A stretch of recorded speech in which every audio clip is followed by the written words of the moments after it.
The following is a presentation of GeekGamer.tv. Geek Gamer Weekly is brought to you by Netflix Instant Streaming. Watch thousands of TV shows, episodes, movies, and more on your PC, Mac, iPad, iPhone, or TV absolutely instantly. All streamed to you by Netflix, saving you time, money, and hassle.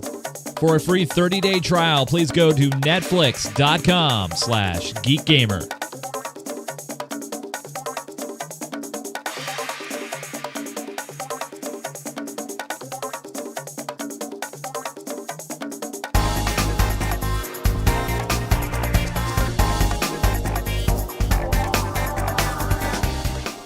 This is Geek Gamer Weekly, episode 238, recorded on Sunday, June 16th, 2013. Tri-Ball Multiball.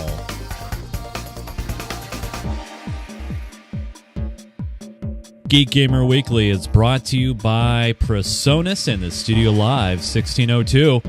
In a footprint of less than 2 square feet, the compact 16-channel Studio Live offers 8 mono input channels and 4 stereo channels and provides 12 X-Max Class A solid-state mic preamps.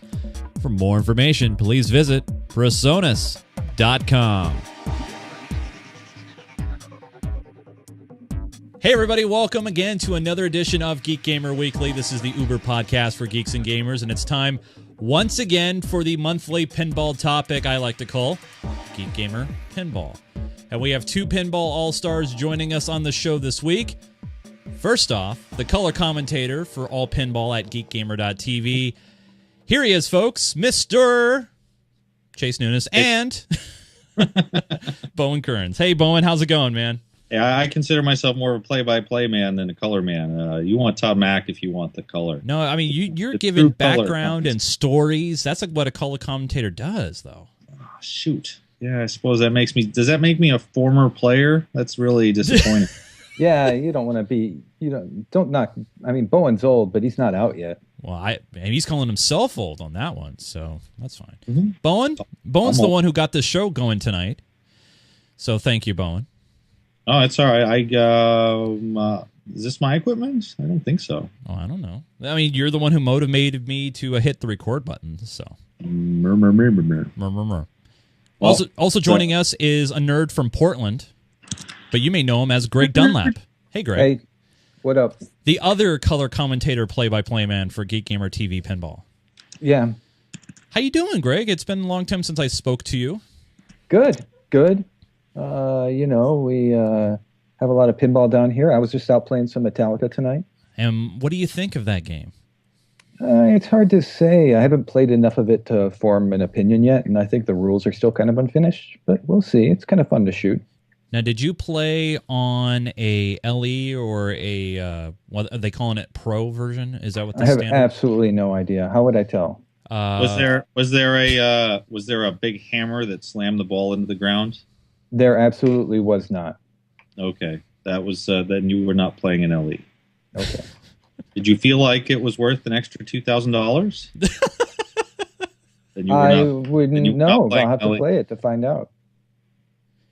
Now, the interesting thing about this Metallica was that it had a pricing card that said $1 play, but it was only set to 50 cents. So that was nice. That seems like a mistake.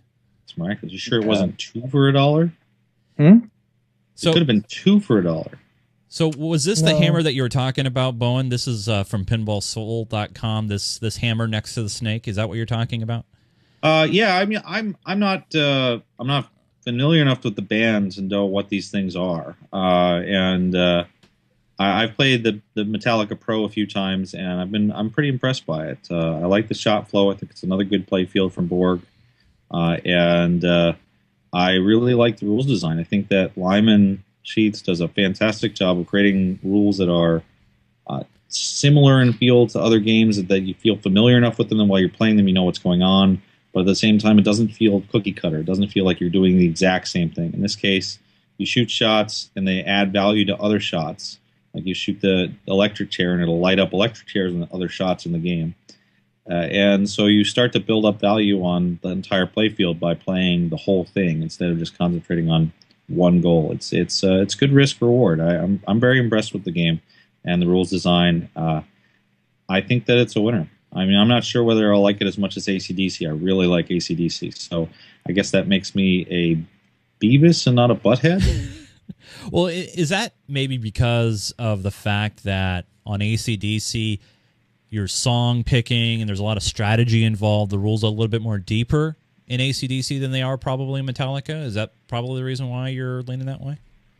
Well, it's unclear because Metallica is so new that where the depth of the rules will go, we don't know right now. The thing I really like about AC/DC is how the game is constantly shifting, where you'll be wanting to shoot ramps for a while, and then by song decision, you'll be wanting to shoot loops, and then you'll be wanting to shoot drop targets. And then as the game goes on, you start to get close to Encore, the wizard, and you have to make similar decisions about whether to risk it and go for Encore or play it safe and try to cash points on the modes you're working on. There's constantly all these decisions you're making to cash in your points or play for higher stakes. And I think that's the thing that I don't think the way Metallica is set up, that they'll be able to do that. Metallica has a more traditional stacking structure where there's 3 or 4 different goals, and you can get them all going at the same time, or you can get one at a time. But if you bring things and other things, it's worth more. So that in that sense, it's a little more like some of the other games that have done very well, like Monster Bash and Medieval Madness. It's got a little bit of the flavor of those games, but it's not the same cookie-cutter design as those games. And I don't want to say that Monster Bash was cookie-cutter, but to make a game that plays exactly like Monster Bash would be cookie-cutter, I think. Right. Greg, would you agree or disagree with that? I'm not as much of a fan of AC/DC as Bowen is, but that's also probably because I haven't played the game enough to figure it out. And I've played like 100 games of AC/DC, and I've still never really figured out the rules, which is interesting. But I do think the AC/DC, having only played about 10 games of Metallica, I do think AC/DC is a more fun playfield to shoot. But I like Metallica, the band, so I don't know. We'll see. It's hard to say at this point, especially with the way that the Stern rule sets are constantly in flux all the time these days, because it's so easy to update the software, and they make significant rule changes between revs, which is sort of an interesting thing that's going on in pinball right now that has never really happened in the past. But we'll see. We'll see how it goes when it gets more finished. Is the run of musical pinball machines over? I mean, we have Metallica, we have AC/DC. Obviously, there's Guns N' Roses out there. Are we done, or are we going to see the Yanni machine come around soon here? I think one of the things that Stern's doing with these things is they're trying to find themes that are a little more timeless than they have in the past. Like they only seem to be doing movie themes that are tied to a series of movies rather than just one movie and stuff like this. It gives them a little more freedom in scheduling, and it means that the games maybe had a little bit of a more longer shelf life. So from that perspective, I would be surprised if this was the end of the music games. What do you think, Mr. Bowen? There are probably still a few more music games they could chase. I wouldn't put it past them to try to do another Kiss machine sometime in the near future. And there's already been a classic Kiss machine, and they did Rolling Stones, and maybe they should try to do that again and just try to get everybody to get all about it. But I don't know. I think that I agree with Greg that they're not taking chances with their licenses, which is probably a very smart business decision.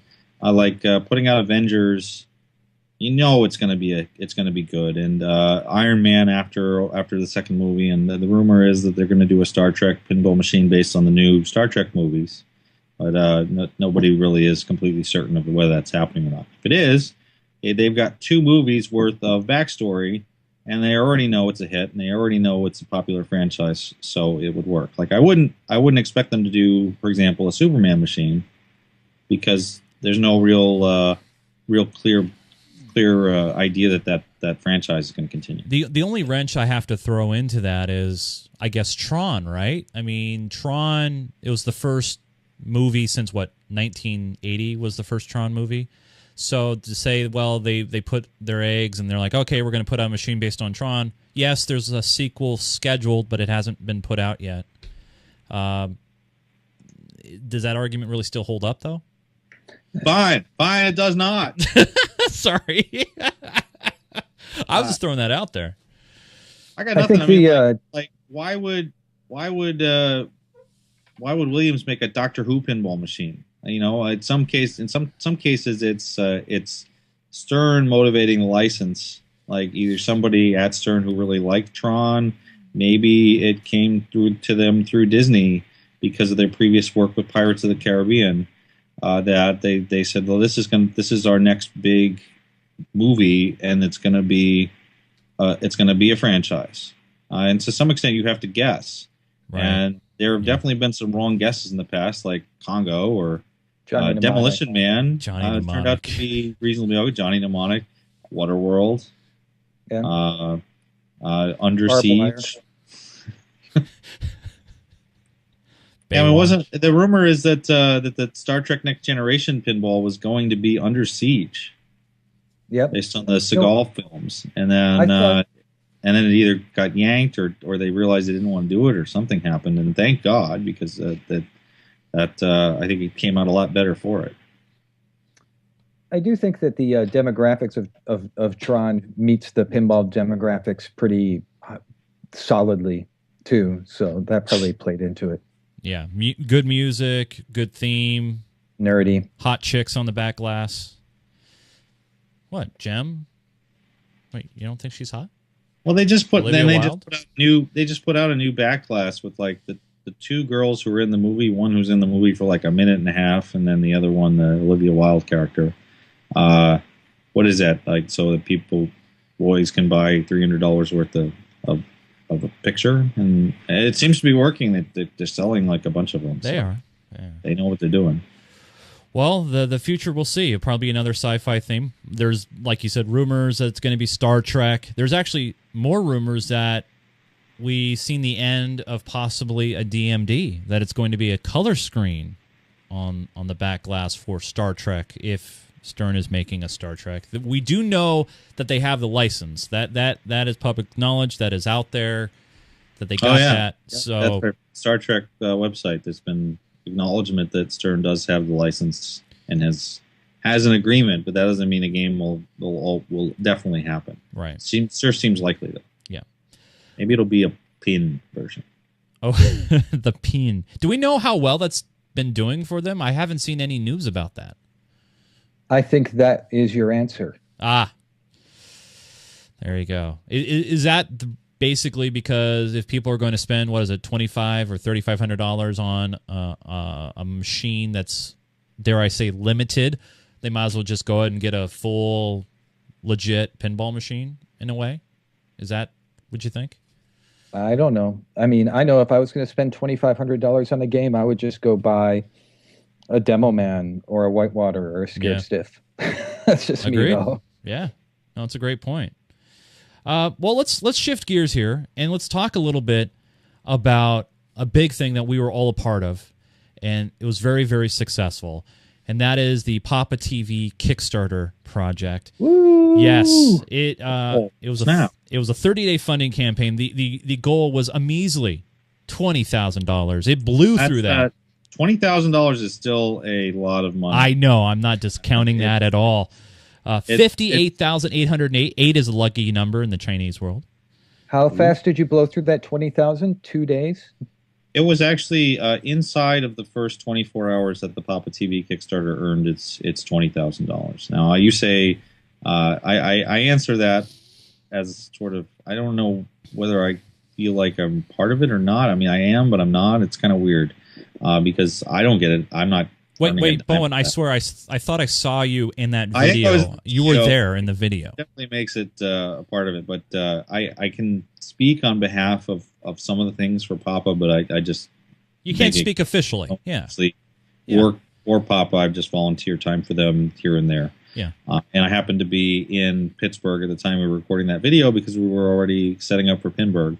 And that's why we had that belt ready to go. If it were like a week earlier or a week later, we wouldn't have had that belt because it was either already gone to Italy or not even available yet. Fair enough. But yeah, so it's really incredible, and I've seen some of the plans, and I've seen some of the things that are happening. So, for example, Mark Steinman was out in Colorado to supervise the tournament that was out there at Lions, Colorado last month for Lions Spring Classic at Lions Classic Arcade. And he was able to shoot some video up there of some private collections, as well as the Lions arcade itself. And I think that what a few of the things that Papa TV are going to try to do, one of them is to bring it more about the culture of pinball, and try to bring it to people who would not normally know about pinball. Even maybe bring games to places where the pinball is not normally played. And if you went on Reddit, you might have seen that. Are you talking about the? I got to find the picture now. But sorry, I should have. You should have. You're leading into it. I know where you're going. Get your picture ready. Yeah, go ahead. Yeah, you can tell the story. But some of the other things that Papa TV is going to do is also to try and organize and incorporate some of the wide variety of resources that are out there for pinball right now. Like, I mean, you have to go. Say you want to know where games are in your city. There's Pinball Map, but then there's this other app. Then there's the thing on Pinside that has the games, and people are adding things in all these places. And I think that we want Papa TV to kind of be a resource that people can jump off from also, and can incorporate some of the great work that others in the community have already done for pinball, instead of trying to replace or make just another thing that's doing the same thing as these other places. So if some group of people is already doing something really positive for pinball, I think that Papa TV wants to make sure that that is recognized and available to players, as well as all of the things that it's going to be doing with the video. Now, the one cool thing is when you get the internet community like Reddit, for example, involved, it's pretty remarkable. There was this was just randomly posted to the WTF subreddit, and it was upvoted 2040 times, and some guy there just playing a little bit of fishtails there in the middle of the is that the Allegheny River, or what river are they playing in there? I don't know my rivers. I don't even know what state this was in. So, but is there a second picture available, or is this the only picture that I got? That's the only one that I've seen. Yeah, there's a second picture as well, which makes it a little more clear what is happening. But what you've got there is, and some of you may recognize the player. John Replogo. That's Replogo, yeah. So it's John Replogo, who also is a Papa volunteer like me, who is out there in the river playing the fishtails. He's doing some fishing. That is a live game. Like, that is not. It's not a fake play. It's a real play. He was briefly on our live stream from Pinburg as well, wasn't he? I think so. Yeah, I think so too. But yeah, it's those kind of pictures and those kind of reactions from people that I think that's really going to bring pinball back more to the masses and more to the general public. And one good thing is to get pinball back to people to play are pinball shows and expos.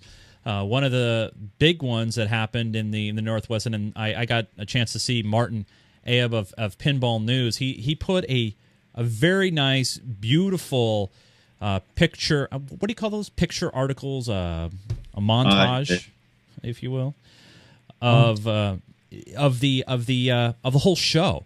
They moved to a brand new venue this year in Tacoma, Washington, and this year all the machines, everything was in basically just one big room, as you could see here in the picture. And the very nice thing about it is the loadout bays were all at ground level, which made load up of machines very easy. There was a huge tournament. 72 people participated in the open tournament. I want to say just around 70 for the classics.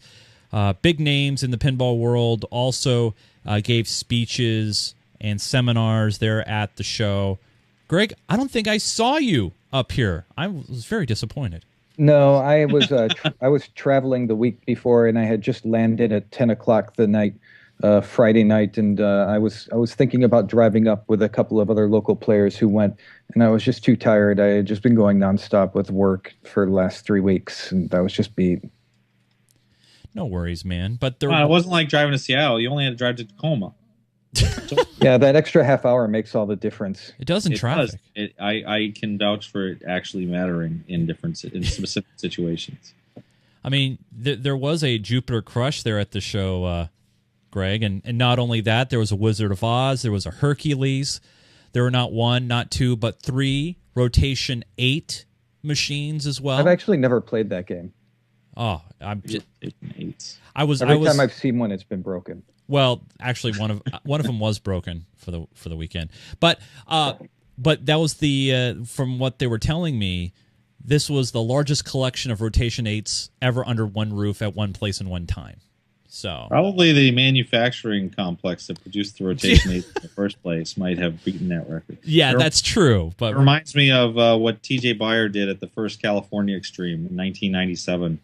He got on a binge of buying Baby Pac-Man, and actually had 5 working Baby Pac-Man machines available for play at the tournament at the show at Cal Extreme, and it was ridiculous. There was no need for it, but that's okay. It really was amazing. But yeah, it looks like a great show. I mean, it was 130 some pinball machines total. I think 136 pinball machines and 180 video games. So yes, you should have had everybody play all at once, and you could have set a world record. Really? Actually, Papa could probably do that, right? I mean, they got more pinball machines probably under one place than anywhere, right? Yeah, that was a little bit of a non sequitur, but a month ago, a group of people in the Toronto area organized a free play day in a big mall in Toronto, I believe. It was really pretty cool that anybody could just go in and play pin. But they also arranged a stunt where they had one person play on each of the 100 machines all at the same time while someone from Guinness was watching, and set the world record for the most number of pinball machines played at once in one place.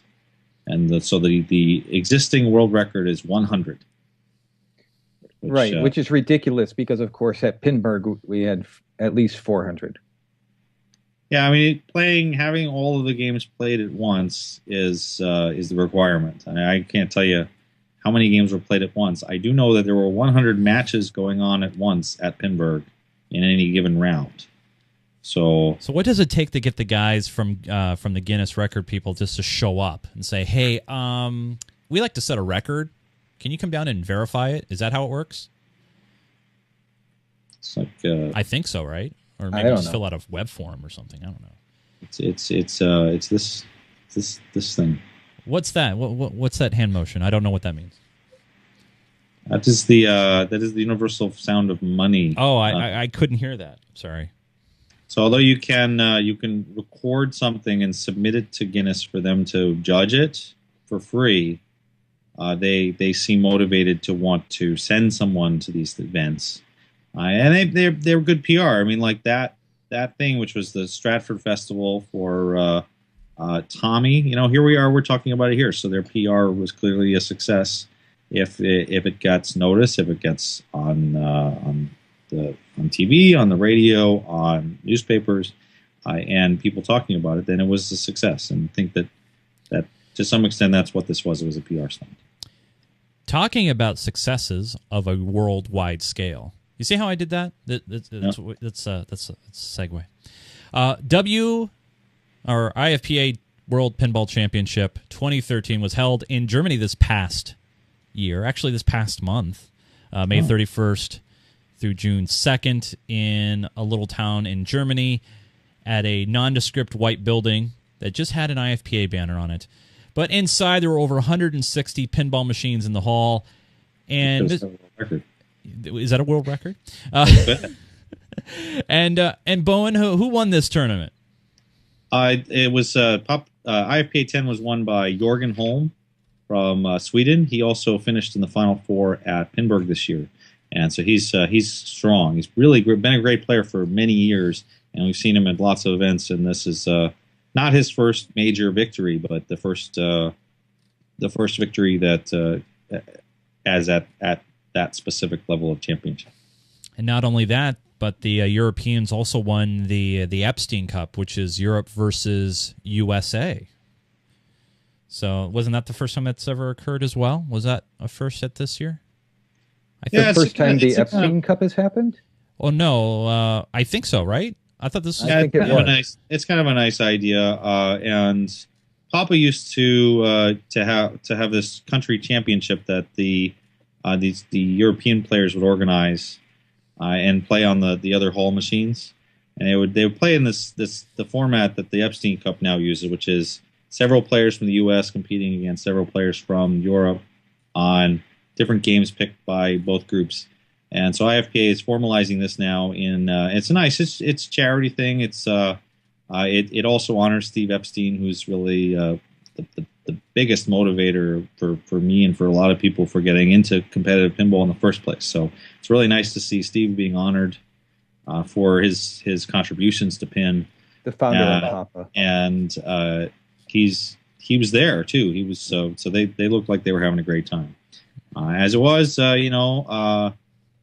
go Europe or something, but they're just gonna have to go down the next time. Do we know where the next World Championship is being held? The next World Pinball Championship of any kind will be held in Pittsburgh in August. See, I was tossing that up there. Come on. Your actual question probably referred to IFPA 11, which has not been announced yet, but everyone seems to be saying it's going to happen in the Denver area. Ooh. Perhaps at the Lions Classic Pinball. Perhaps at another location if the Lions Classic Pinball is not big enough. Now, a month ago, there was a tournament there for 64 players, a match play tournament. And it was capacity. Like it was tough to make that happen. It was great for them, and I'm really appreciative. I wish I could have gone. And Adam Lefkoff and Kevin Carroll, they organized a great event out there. But I worry if you had IFPA out there, would it be over capacity, or would you really want your final game on? You want to be eliminated on Kismet? I don't think so. The Papa 16 World Championships are in August 8th through 11th in beautiful Scott Township, Pennsylvania. I've been saying that a lot. There's a typo there. It says that Keith Elwin has already won. That is not verified yet. He does not officially win until August. Fair enough. Now, there is, though, a Papa Circuit event coming up in this next week. So if you're listening to it live, it's exactly 6 days from now. This weekend in my hometown of Marysville, Washington, it is the Northwest Pinball Championships. I don't know why it says Seattle, because it's not in Seattle. It's in Marysville, but that's okay. Technicality. Say, who lives in Marysville? I do. That's all right. And by the way, if you want, Bowen, you're more than welcome to stay here if you need a place to crash. Next weekend, my sister-in-law is getting married, so I will be there. All right, fair enough. What about you, Greg? Are you coming up for the Northwest Pinball Championships, a circuit event?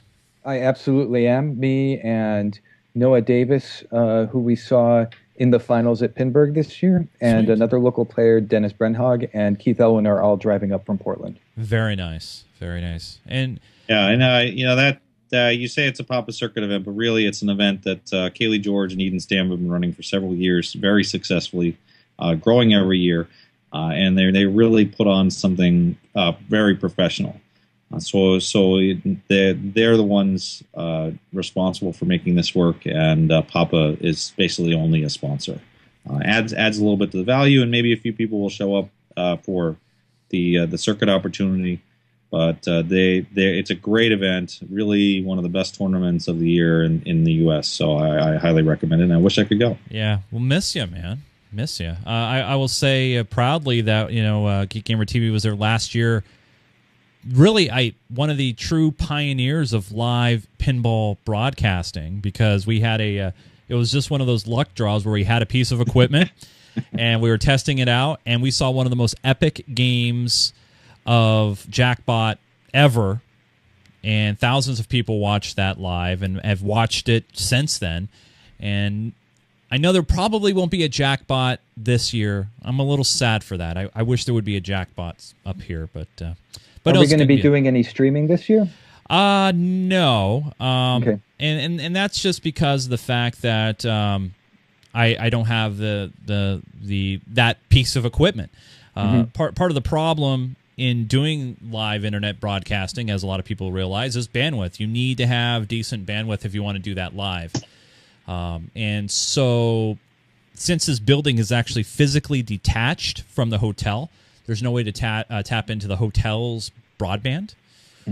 So, unfortunately, that wouldn't be available to us, unfortunately. So, this is actually, for Papa Circuit going forward, say 2 years from now, one of the goals of the Kickstarter was to, in third year, in 2014, 2015, to try and live cast all of the circuit. So all 12 events. And, I think that we're going to be in sort of a feeling out period to see what is possible, what can be done, and the issues of equipment are now a little easier to solve. But these issues of bandwidth are harder to solve. You go to some events, like Chase, you said you went to the Penny Arcade Expo and had trouble with the bandwidth there, and that's like an enormous convention. It was one of the worst things ever. We had a great piece of a technology called the Live View unit. News organizations use this all over the world. And the great thing about it is it tethers in 14 different cellular connections, 4G and 3G, to give you basically one big bandwidth pipe to send your video and broadcast. Well, we had it at the Northwest Championships. It worked great. We took it down to E3 in Los Angeles. It worked great there. Then we took it to PAX in Seattle. And there's a lot of nerds, a lot of geeks there at PAX, myself included. Everybody's on their cell phones, saturating the nodes. It was so hard and difficult for us to broadcast. So no matter what kind of technology you have, you're sometimes at the limit of the infrastructure that's existing. And we were. And that's the way it goes. It happens. But yeah, I know that we've talked about, well, even if we can't do it live, we got to get it on tape. We have to get it recorded. And so I know Mark Steinman and I, we've been chatting about equipment and how things work, and at bare minimum, even if we can't broadcast it live, it's gonna be taped live. So we'll get something out there to people that they can watch, and we can turn around quickly. I think that's with very commentary important. And everything. Absolutely, yeah. That's the whole thing. Is really what I threw together for Pinburg was all up here in my head and trying to figure out how to do things better next time. I'm already thinking, okay, well, we can do this thing better. And the good news is I'm friends with the guys who make the Wirecast software, and I've already told them, hey, I would love it if the software could do this. Like one thing we want to do, rotate images, so we don't have to shoot a camera onto a screen. And a lot of people were wondering, well, why couldn't you just splice into it? And we could, but then it would be this way. And then a lot of people, and by this way I mean horizontal instead of vertical. Right. And a lot of people were like, well, I miss the old way videos were done. We've seen those comments even on the Papa blog. And the one thing that I can say to those people is we're trying to take pinball to the mainstream. Right. That's a very different audience. Different presentation. Difference than the audience that receives a lot of those videos right now. So like people who watch those videos, they'll see Elwin play from top down, and they may already know who Elwin is. Or they'll see Josh Henderson and they're like, okay, that's that guy from that thing. Where if that's your only camera, you can't see the player's reaction. You can't really talk about them because you don't know what they look like.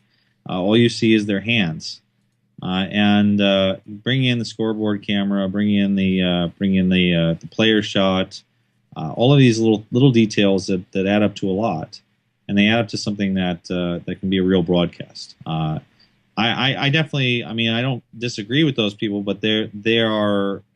They're gonna watch whatever it is, and I don't mean to disparage how adamant they are as fans, because it's terrific. You love to have fans, and I'm so happy that there are people out there willing to watch these videos in the first place. Yeah. But they're gonna keep watching. Those are the people who want the all 22 cameras for the NFL games. Yeah, that's right. Although those are available and they're nice to have, the the vast majority of people don't want to watch that camp. Yeah, they want to get a fuller experience, and they want to get. I think the thing that really changes it though is the commentary.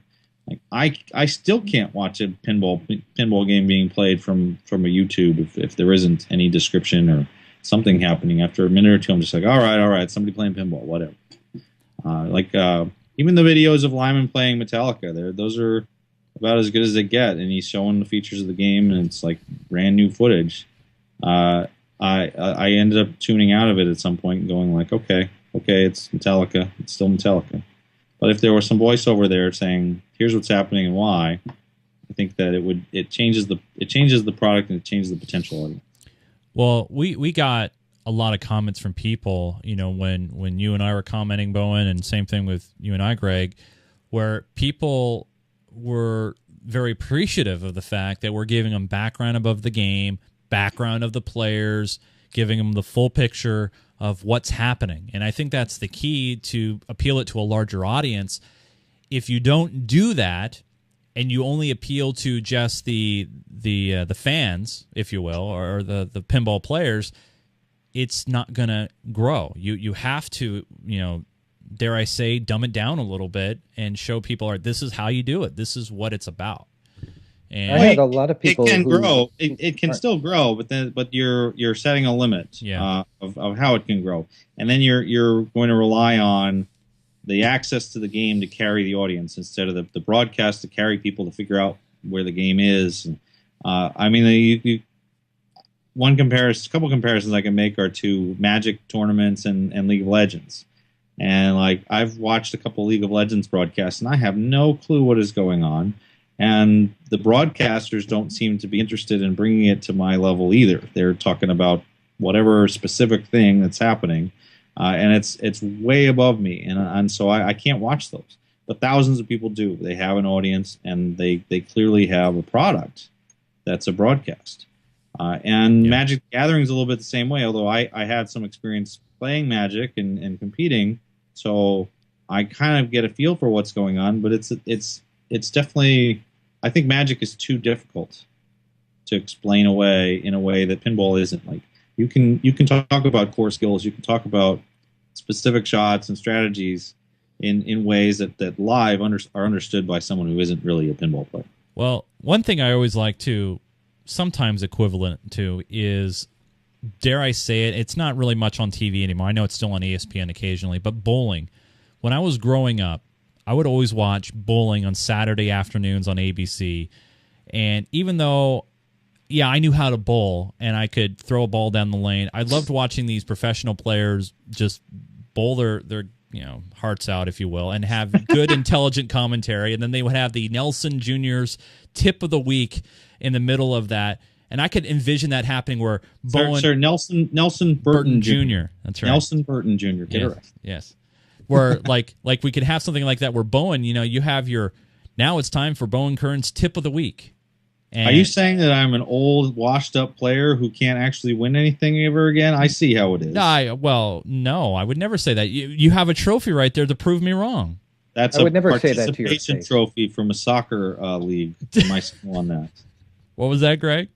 I was going to say I would never say that to Bowen's face. It's easy to say it over Skype, though. I mean, it's fair enough. But no, but that's where it needs to go. And I mean, I at age 6, I had that thing called my book about me, where I filled in all the details of what I wanted to be when I grow up, and I wrote professional bowler.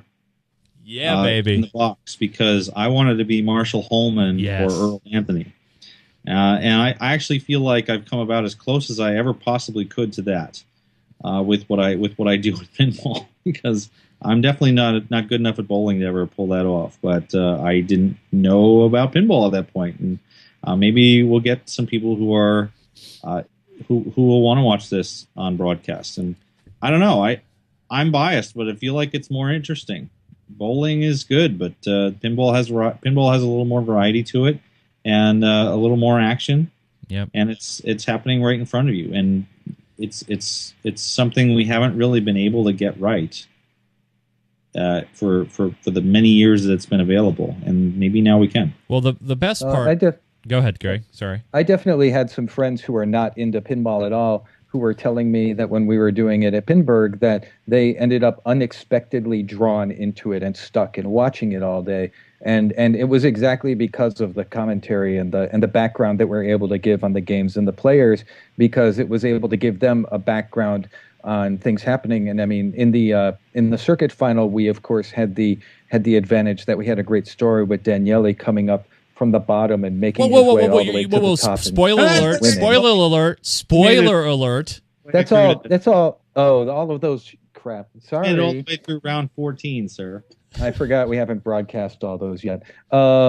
We had a great story watching a player attempt to make his way all the way through the thing from the bottom, and grinding out these games hour after hour, which was incredible. But also just things like people don't realize how much skill there is in pinball. People don't realize how much ball control techniques there are, how much strategy there is in the games, and we're able to bring that out a lot. I occasionally, people who are friends of mine want to see me play pinball, and you show them all sorts of tricks and ball juggling and stuff like that, and they've just got no idea, And so I think that when people see what's possible, it makes them more interested and want to get better and want to get involved. And so I think all those things are really great. Well, to the credit, I mean, we had, these players, what they do, they make it look so easy. I mean, that's the thing, right? I mean, we were watching from the broadcast booth, and what they were doing, these dead passes, live catches.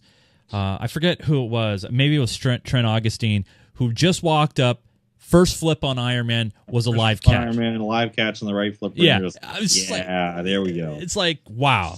I mean, that's the kind of stuff that's really cool, and I'm really looking forward to helping out Papa in whatever shape we can to help push this to the next level. Because if Magic the Gathering can be on television, if bowling can be on television for 20 plus years, there's room, and darts and every other poker. Why not pinball? And it should be, and it has to be. So, yeah, I mean, they were like, I collected a few of the Twitter comments, and like we had the guy who's the host for Fighting Game Community, and doing those broadcasts. He's like, anyone who doesn't believe that pinball is skill, you missed this. There was so much execution, strategy, and physical prowess on display.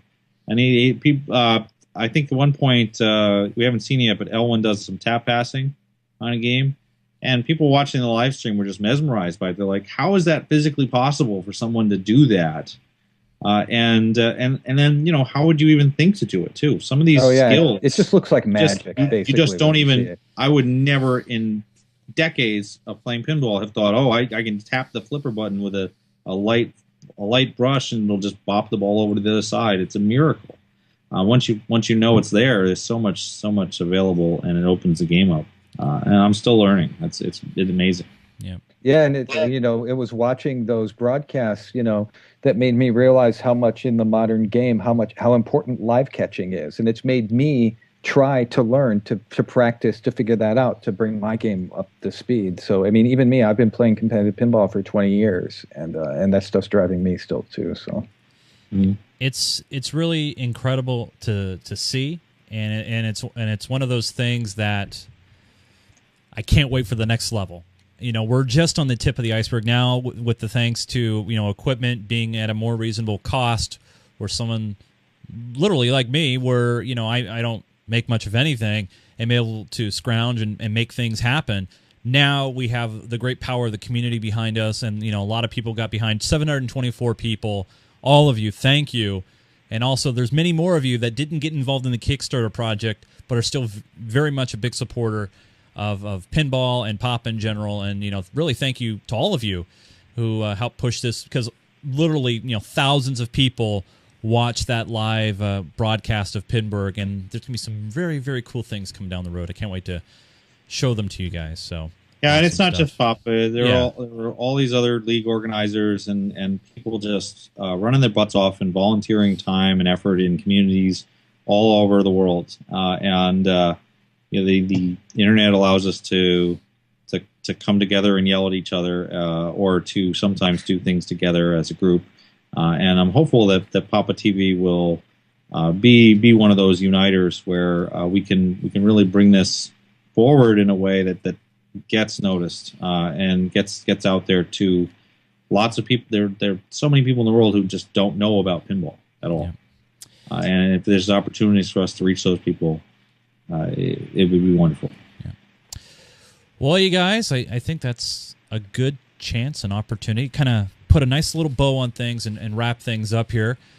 First off, I want to say a big thanks to this gentleman right here from really the pinball mecca of the Northwest, Mr. Greg Dunlap, which I'll see this weekend, by the way. So you have a nice safe drive up north. Thank you. For me, it's only about 5-10 minutes. So, but for you, it's going to be a little while. Are you staying at the hotel? No, I'm staying with a friend. But hopefully I won't be available to do any commentary for you this weekend because I'll be in the finals. You know what? I said the same thing last in pinball. Yeah, and there you go. See, that's and then lo and behold, it happens. Yeah. Bowen Kerins, the pinball color commentator of Geek Gamer TV and Papa TV and any other. If we put a camera on pinball and a microphone, I know you would take it. Oh, and Sparky, that guy. Oh, and I forgot to mention, and the yeah, if people were around the pre-show, they would know. And you're on Twitter. I forgot to mention Bowen at Bowen Kerins, BOWENKERINS. Yeah, there's nothing really to hear there. It's just pinball and math. Math's fun. And also, Greg, you're on Twitter. Hey Rocker. That's right. Hey Rocker. Are you a rocker? I didn't even. What's the culmination of that? That came from my time when I was involved in the punk rock scene in Chicago, helping to book shows and work at record labels. Oh, very cool. And my Twitter is all punk rock, pinball, and Drupal. Drupal. Yeah. I need to talk to you about Drupal. I tried Drupal once. I wasn't very good with it. Mm. This man is pretty good with the Drupal. The Drupals. You guys? Yeah, so the show's coming up. Definitely Northwest Pinball Championship next weekend. Good deal. California Extreme is less than a month away in near San Jose, California. Yep. And I don't know too much else about what's in the calendar in July. There's a tournament up in Canada, Canadian Championship. And I think it's in Toronto. Yeah. Rackalope guys are running events throughout the East Coast. There's one. They just ran another one today, and they're running two more in the end of July near DC, I think. Oh, sweet. Oh no, they run the ones running this weekend were in DC. The ones that are running in July are near New York City. And then, of course, the Papa World Championships in August. Oh, those things? No one goes to those. Yeah. No one goes. It's in a small little town out in the middle of nowhere. Yeah, with a white nondescript building. With a white nondescript building with a banner on the side. Next to the river. Hey, I want to say a big thank you to all you guys watching and listening to the show. If you have any comments or questions that you want to present to future shows, you can always send us your emails weekly at geekgamer.tv. Thank you so much for watching the show. We really do appreciate it. We'll see you next time for another edition of Geek Gamer Weekly. For Mr. Greg Dunlap, Bowen Kerins, my name is Chase Nuss. Until we all talk again, we're all silent. And since John's not here, I will say this. Good night, Gracie.